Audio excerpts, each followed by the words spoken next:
Well, I think we finally got everything situated again. Sometimes these things take a little bit longer. But I think we were all back up and running. Yes, thanks everyone, of course, for joining in. Broadcasting live from, yes, the crowded campus, because the countries are back here at the University of Richmond. You're listening to 90.1 FM from the most trusted puppet in media, reporting since Roswell. I'm Sam NewsMan, and this is Saturday morning. I want to thank everyone, of course, for joining into the show. You've been listening to the show for at least the last hour or so. You've known that we were talking about Ramen Toy. Ramen Toy is a independent toy company in Singapore that makes a retro, artistic, modern 80s nostalgia. It's very important to think about that just for a moment, because there's many companies that are not making action figures and toys for some of the people in the community who grew up with action figures and toys in the 80s. So Ace, go ahead, and he understands it because hashtag Ace gets it. He makes these toys, and then all of a sudden we, here at Saturday Morning Radio, we try to then start thinking about, well, how can we expand our own horizons? We do that with toy photography collaboration. Toy photography collaborations, and that's at Toy Life, at TOYLYFE, at Toy Life. We're going to find that. Now, a couple of days ago, we posted on that account an image of what seems to be a Maverick on a motorcycle. That's right, a Maverick on a motorcycle is what we posted. And then all of a sudden, after about 300 likes, out of nowhere, a bunch of couch jumpers. Are you familiar with a couch jumper? Do you know who a couch jumper is? You're familiar with when Tom Cruise was jumping on a couch on Oprah talking about Katie Holmes? Oh my God, I love her, I love her, I love her, I love her. A bunch of couch jumpers. Well, that's the whole blanket term that we're going to have to start using now for Scientologists. That's right. Yes, I said it. Scientologists, nothing more than a bunch of couch jumpers. Absolutely ridiculous. Come and swarm the comments section like a bunch of fleas, like a bunch of flies on poo. And then, just mess everything up. They mess everything up. And so I was wondering about the psyche of Scientology and what makes someone want to actually be a Scientologist. I'm familiar with L. Ron Hubbard and Jack Parsons, something about conjuring spirits and demons, and then all of a sudden fake NASA or something to that effect. But far be it from me to try to sit there and tell you all of that stuff when it comes to Scientology and what where its base is. So I of course have to go to my source, and that is TNT Nate, aka Nate Allen, who is the host of the Transmission X podcast. If you're not following the Transmission X podcast, well, make sure that you are. And when you are doing it and you're listening to every single episode, grab a pen, grab a piece of paper, because when I listen to a podcast, I want to learn something. And the only place that I seem that I can learn something online is the Transmission X podcast. And so, well, so I had all these like fleas, these couch jumping fleas come in to our Toy Life community and just go all bananas. And I wanted to know, well, what's going on with Scientology? Where does it come from, and what happens to it? So, of course, who did I get? That's right, I got TNT Nate, and he's joining us, and now from an undisclosed location. And golly, we hope the signal does not get cut by the general. But I believe that you are there. TNT Nate, are you there? Hello there. You're right. See, I have to be quiet. Because we don't want the robot dogs with machine guns to know exactly where your position is. So, but In an undisclosed location. Somewhere in the mountains of Kentucky. So TNT Nate, I had a bunch of flea jumping couch jumpers swarm this. what is Scientology, and is it true that they created NASA? What's going on? Can you help me with this? Well, so I was privy to the couch jumpers. One of them seemed to have a problem with miners. And I don't mean people that dig in mountains. But Scientologists, the whole thing about Robin Toy was he just didn't want to ruin a good thing, right? Isn't that right, Sam? Right. Yeah, Ace gets it. So, it sounds about right what you went through, because Scientologists absolutely, that's what they do. They seem to ruin a good thing. So, this is going to be brief. It won't be like a 15-minute episode or transmission on Transmission X. But because I'm actually on the road right now. But let's take a moment and let's spill some tea on Scientology. So, I mean, it is a religion. It is classified as a religion. They don't get taxed. The other church. But again, they've never missed an opportunity to ruin the moment. And what do you mean by the moment? Wait, what do you mean by and so that they'll ruin moment that they've had from the founding of Scientology to its popularity, to rising in popularity? There's always been one thing that has followed Scientology, and that one thing is scandal. So it started out by a guy named Lafayette Ronald Hubbard. He was a science fiction writer. He was charismatic, and so he got people eventually to join this so-called religion, science fiction religion. In my opinion, ended up looking a lot like a cult. But let me go into it a little further. Allow me to elaborate. Scientology started in 1954. But even before this religion got its sea legs, I say sea legs on purpose. I'll explain that in a minute. Lafayette Ronald Hubbard was up to no good in a desert. No, and literally, when I say no good, I mean you could call it pure evil. In 1946, in the Mojave Desert, L. Ron Hubbard was a practicing Satanist. He called himself Fraser H. And he worked with Jack Parsons. Jack Parsons was the pioneer rocket man of the time. He invented the first rocket engine to use castable composite rocket propellant, and he and L. Ron Hubbard performed a set of sex magic with a K rituals to bring forth and incarnate the spirit of Babylon to Earth. They got the direction from a book that anyone can look up. It's called Moonchild. This book, I think, was written in 1917, if I'm not mistaken. If I'm mistaken, I'm sure I'll hear about it. But it was written by Aleister Crowley, who called himself 666 the East. Hubbard helped Parsons then baptize himself as the son of Satan. So you have this guy who is starting a religion. He wrote a book in the very beginning after this ritual called Dianetics. That was the main text for this so-called religion. But he helped Parsons baptize himself as the son of Satan.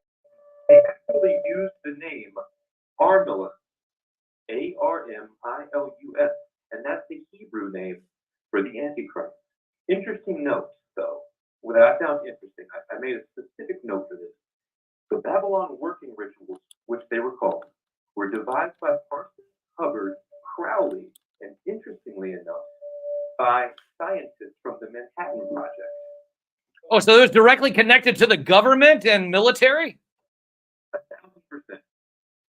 So the point of the ritual were to create a homunculus. If you don't know what that is, it's like a hybrid, a being which they think that they can put a spirit in and it still harbor a human type of body. Part demon, part human. So if that wasn't enough, Scientology was followed by another scandal. Well, Hubbard was followed by another scandal. And this was their leader. This was the guy they put on a pedestal. Their creator, okay? And they believe in a deity, but they don't call it God. They just call it the supreme being or supreme deity. But in July 1946, in a letter written to Crowley, Parsons wrote that under the guise of investing in a business, you see, Hubbard was all about money. Because you always have to follow the money with things like this, and you will always come to the truth. This business venture Hubbard had pitched to Parsons was a scam, and he ran off with Parsons' girlfriend at the time and $20,000. And that's a lot of money back in 1946. And so, remember how I said Scientology got its sea legs? Well, right. Literally. Hubbard literally bought a fleet of ships and created a business called Sea Org. It was a seafaring sect of die-hard Scientologists. So not only are they brainwashing people in Hollywood, and it's huge in Hollywood, they will come out of the building just to pick you up and take you up to the top floor. Of course, they ask you for a lot of money, just like any cult does. And then they make you sign up. They pressure you to sign up. So not only were they doing that in the States, but they were doing that on ships. And of course, Satanist Hubbard, he names the flagship Apollo. Apollyon. That's a little bit of history. We may get into another time. But he did all of this because he was under criminal investigation in multiple countries.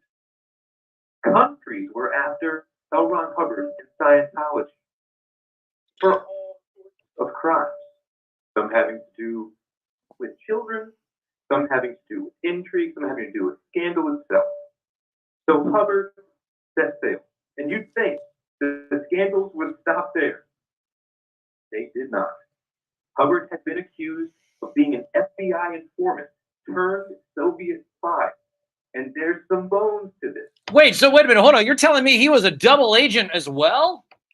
There is some bones to this. I went through FBI files. I found 638 FBI files on Hubbard's Scientology, and there is mention of his employees or his people that he knew close, that FBI took seriously, that said that outwardly he was completely against communism, but that secretly he was a double agent. And you can go look these up yourself. There's like I found 130 FBI files on Hubbard. I implore you, just go look this up. The Church of Scientology also had allegations of the sexual nature.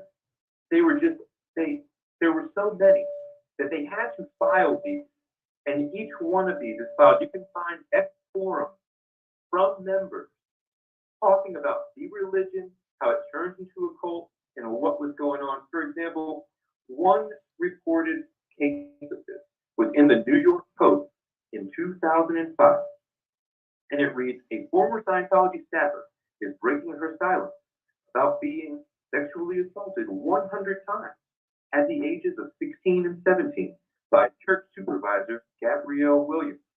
That was reported in 2005 by the Post. Another was an official court case, State of Florida versus Donald Anthony Strawn.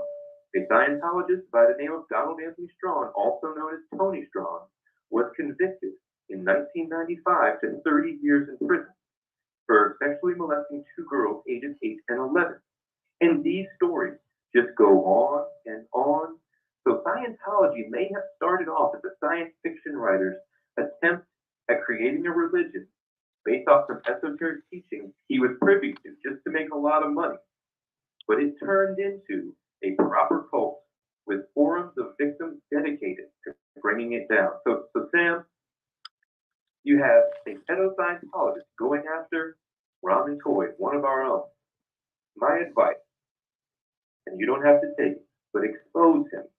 Loose lips, sink ships.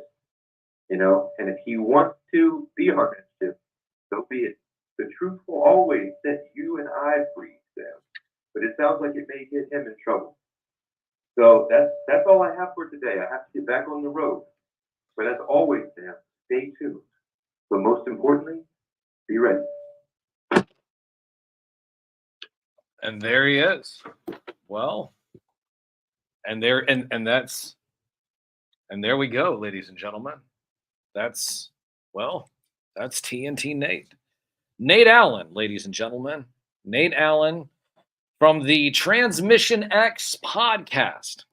That's right, the Transmission X podcast, talking to us a little bit about the history of Scientology, where it came from, who created it, its connections and things to that of the esoteric nature. And I believe there's probably more that we can even get into even a little later. But once again, Transmission X. That's Transmission X all over social media. And that's I don't even know where to really begin after all that. I mean, there's a couple of things that we can you want to go ahead and fire up some sitcom themes. We'll come back here in just a few moments. So we'll fire the sitcom themes. We'll just come back on the Sam Cam here on Instagram. You're following us at Instagram. We'll come back on the Sam Cam. We'll talk about what we missed, what we learned this week, and that's one to learn with. Well, we'll do that, of course, after we play some sitcom themes. You know, the Saturday morning's kind of almost over. So what happens is that then the sitcoms come on. You know, your mom and dad come running down the stairs and then kick you outside because, MASH came on, Happy Days came on.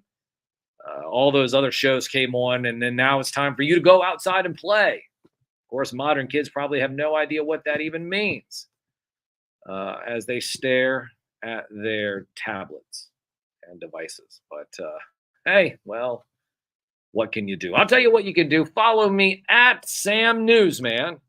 That's at Sam Newsman, all over social media. It's very simple. We keep it simple because, at Sam Newsman. Well, what? Well, yeah. I mean, how more simple can you get? Everywhere on social media, at Sam Newsman on Instagram, at Sam Newsman on Facebook, at Sam Newsman on X, at Sam Newsman on Twitch, even though we don't stream on Twitch. Where else are we? We're all over the place. TikTok. I got more TikTok followers than anywhere, but I can't stream on TikTok. Why? Because every time I stream on TikTok, then I get flagged for misinformation. And what? And here I am, a real media puppet, getting flagged for misinformation. All I do is read the newspaper. I'll talk about the news in just a few moments. Shout out to everybody in chat. Thank you for showing up.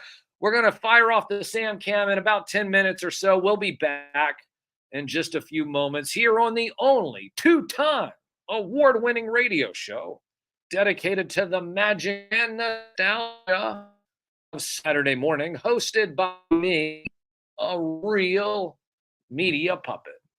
From the most trusted puppet in media, reporting since Roswell, I'm Sam Newsman, and this is Saturday morning.